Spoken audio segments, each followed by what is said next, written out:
Hello teachers, good morning. இன்றைக்கி special dead எக்ஸாமில் உள்ள psychology important questions paper 1 paper 2க்கு உள்ள சைக்காலஜி இம்பார்ட்டண்ட் கொஷின்ஸை பார்ப்போம். 50 கொஷின்ஸை 1-2 கொஷின்ஸை ரீட் பண்ணி காட்டுறேன். மீதியை நீங்கள் பார்த்து படிச்சுக்கோங்க. உளவியலின் தந்தை என்று அழைக்கப்படுபவர் யார்? Wilhelm wound. நவீன கல்வி உளவியலின் தந்தை. முதல்ல நம்ம கல்வி உளவியலின் தந்தைனா வில்ஹம் வூண்ட். டிஃப்ரென்ஷியேட் பண்ணி படிச்சுக்கோங்க. நவீன கல்வி உளவியலின் தந்தை தாண்டைக். அதுக்கடுத்தது பாருங்கள், சைக்காலஜி என்ற சொல் எந்த மொழி சொல்லிலிருந்து? கிரேக்க மொழி. முதலில் உளவியல் ஆய்வகத்தை வில்ஹம் வூண்ட். உளவியல் என்பது மனித நடத்தையை ஆராயும் ஒரு அறிவியல் பூர்வமான கல்வி என்றது வாட்சன். வாட்சனை பற்றி சொல்லும்போது, ஒரு 50 பிள்ளைகளை கொடுங்க, நான் நினச்ச மாதிரி அவர்களை சூழ்நிலையை மரபியல்வாதி, ஒரு சைக்காலஜிஸ்ட். இவர் சூழ்நிலைவாதி. இவர் சூழ்நிலை தான் ஒரு மனிதனுடைய மாற்றத்தை உருவாக்குவதற்கு சிறந்த காரணியாக அமைதுன்ற கொள்கையை வலியுறுத்துபவர். அதனால் இந்த ஜேபி வாட்சன் மனித நடத்தையை ஆராயும் ஒரு அறிவியல் பூர்வமான கல்வி என்று வரையறுத்தவர். நடத்தைவாதி ஜேபி வாட்சன். உற்றுநோக்கல் முறையின் பல்வேறு படிநிலைகளை வகுத்தவர் யார்? William James. மனித வளர்ச்சியின் மிக விரைவான வளர்ச்சி பருவம் எது? குழவி பருவம். வேகமாக வளரக்கூடிய 2 to 7, அதாவது 0 to 2 அதிகமான வளர்ச்சி இருக்கும் குழவி பருவத்தில், இன்ஃபன்சி பீரியடில். குமரப்பருவம் என்பது புயலும் அலையும் நிறைந்த பருவம் என்று கூறியவர் யார்? Stanley hall. இப்போ புயல் அடித்தா ஒரு ஹாலில் எல்லாம் நிவாரணம் மாதிரி தங்க வைப்பாங்க இல்லையா, அதை ஞாபகம் வச்சுக்கோங்க. அது க்ளூவோட நீங்கள் யூஸ் பண்ணிக்கோங்க. அறிவாற்றல் வளர்ச்சி கோட்பாட்டை வழங்கியவர் யார்? ஜீன் பியாஜே. அறிவாற்றல்னாலே உங்களுக்கு பியாஜே ஞாபகம் வந்தோம். பியாஜேவின் அறிவாற்றல் வளர்ச்சியின் படிநிலைகள் எத்தனை? 4 நிலைகள். புலநிலை, இது முக்கியமான கேள்வி, ஞாபகம் வச்சுக்கோங்க. சமூக கலாச்சார வளர்ச்சி கோட்பாட்டை உருவாக்கியவர் யார்? வைகாட்ஸ்கி. வைகோவை நம்ம ஞாபகம் வச்சுக்கோங்க. சமூகம் ஞாபகம் வச்சுக்கோங்க. சமூகத்திற்காக உழைக்கிறார் இல்லையா, சமூக தலைவர். அதே போல் வைகாட்ஸ்கின்னு நினைப்பு வச்சுக்கோங்க. வைகாட்ஸ்கி கோட்பாடு. ஜிபிடி உங்களுக்கு நிறைய சொல்லியிருக்கேன். அண்மை வளர்ச்சி மண்டலம், ப்ராக்சிமல் டெவலப்மெண்ட். ஒழுக்க வளர்ச்சினாக்கா கோல்பர்க். கோல் எடுத்தால் தான் ஒழுக்கமாக இருப்பாங்க அப்படின்னு சொல்லுவாங்க சும்மா. அதுக்கும் அது மாதிரி கோல்பர்க் ஒழுக்க வளர்ச்சி, கோல்பர்க் அப்படின்னு சொல்லுங்கள். நண்பச்சு. கோல்பர்க்கின் ஒழுக்க வளர்ச்சி எத்தனை நிலைகள்? 6 படிநிலைகள். அதுக்கடுத்து பாருங்கள், மன சமூக வளர்ச்சி கோட்பாட்டு எரிக்சன் அப்படிங்க வச்சுக்கோங்க. மரபு மற்றும் சூழ்நிலை ஆகிய இரண்டில் மனித ஆளுமையை வடிவமைப்பதில் முக்கிய பங்கு வகிப்பது எது? சமபண்பு தான். அதாவது ஆளுமையை மரபும் சூழ்நிலையும் சம அளவில் பங்கு வகித்து. ஆக்க நிலையுறுத்தல் கற்றல் கோட்பாட்டை நாய் பரிசோதனை பவ் அப்படின்னு குலைக்கிறது, அதை ஞாபகம் வச்சுக்கோங்க. பாவ்லாவ் ஆக்க நிலையுறுத்தல் கற்றலை நாய் மீது செயல்படுத்தியவர். செயல்பாட்டு ஆக்க நிலையுறுத்தல் பிஎஃப் ஸ்கின்னர். முயன்று தவறி கற்றல் தாண்டுதல் அப்படின்னு நினைப்பச்சுங்க. முயன்று தவறி தாண்டுதல் அப்படின்னு நினைப்பச்சுங்க.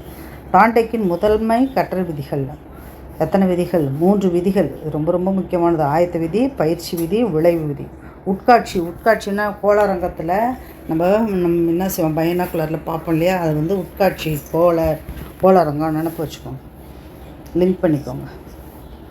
அடுத்தது பாருங்கள், கெஸ்டட் அப்படின்னு நினப்பு வச்சுங்க. கெஸ்டட் முழுமைத்தன்மை, வடிவமைப்பு. கெஸ்டால்ட் அப்படி ஞாபகம் வச்சுக்கோங்க. ஜெர்மன் சொல்லின் பொருள் என்ன? முழுமைத்தன்மை அல்லது வடிவமைப்பு. சமூக கற்றல் கோட்பாடு ஆல்ஃபர்ட் பண்டூரா. பொம்மை பரிசோதனை உருவாக்குவார். கற்றல் இடமாற்றம், டிரான்ஸ்ஃபர் ஆஃப் லேர்னிங் பாருங்கள். நேரிடமாற்றம், எதிரிடமாற்றம், பூஜ்ய இடமாற்றம். லேர்னிங் கற்றல் மாற்றம் மிக மிக முக்கியமான கேள்வி. திட்டமிட்டு கற்றல் ஸ்கின்னர். நுண்ணறிவை பற்றி பாருங்கள். நுண்ணறிவுனால் ஆல்ஃப்ரட் ஃபீனே. பின்னே வருவது முன்னே தெரியாது. ஐக்யூ வேலை வருது இல்லையா, அதை பண்ணி அனுப்பி வச்சுக்கோங்க.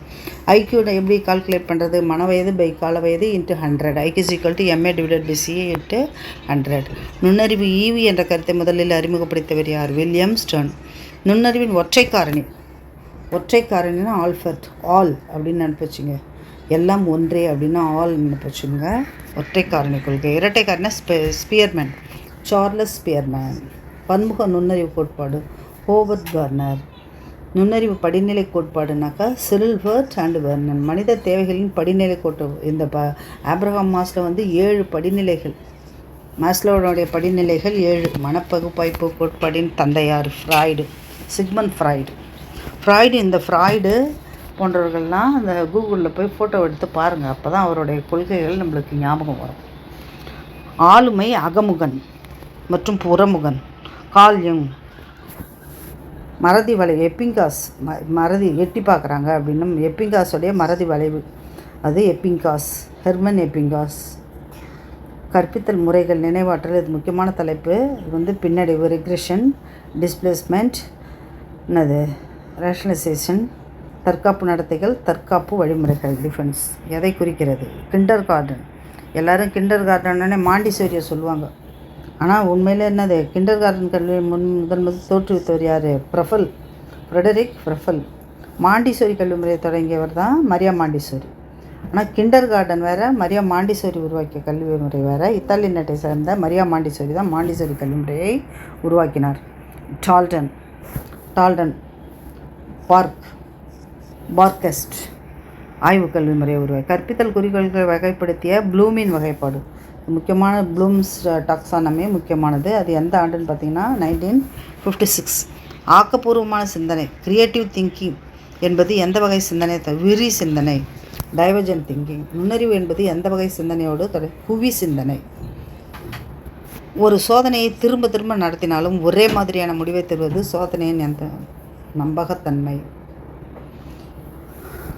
ஒரு சோதனை எதனை அளவிட வேண்டுமோ அதனை மட்டுமே சரியாக அளவிடுவது செல்லுபடி, வேலிடிட்டி.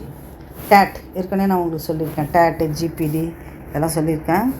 பொருளுடன் அறிவோடு சோதனை எதை அளவிட பயன்படுகிறது? இந்த டேட் டெஸ்ட்டு எதுக்கு பயன்படுகிறது அப்படின்னாக்கா, தீமெட்டிக் அப்பர்செப்ஷன் டெஸ்ட், ஆளுமையை அளவிட பயன்படும் ஒரு புறத்தோற்று நுண்முறையாகும். மைத்தட சோதனை பாருங்கள், இங்க்பிளாட் டெஸ்ட்டு, ஹெர்மன் ரோசாக். 10 அட்டைகள் இருக்கும். கற்றலின் பின்தங்கிய குழந்தைகளுக்கு குறைதீர் கற்பித்தல். நம்ம லெசன் பிளான் எழுதும்போது கூட இந்த குறைதீர் கற்பித்தலை எழுதாமல் இருக்கிறதே இல்லை. குறைவரி சோதனை மூலம் கற்றல் பலவீனங்களை கண்டறிய பின்பு வழங்கப்படுகிறது. பலவீனங்களை கண்டறிந்த பிறகு வழங்கப்படுவது தான் குறைதீர் கற்பித்தல். தேங்க்யூ. இதெல்லாம் படித்து நல்லா யூஸ் பண்ணுங்கள். இதெல்லாம் வந்து ஒரு சாம்பிள் கொஷின்ஸ் தான். இன்னும் நிறையா கொஷின்ஸு இருக்குது. அதெல்லாமும் படித்து நீங்கள் வந்து நல்ல மார்க் எடுங்க. தேங்க்யூ.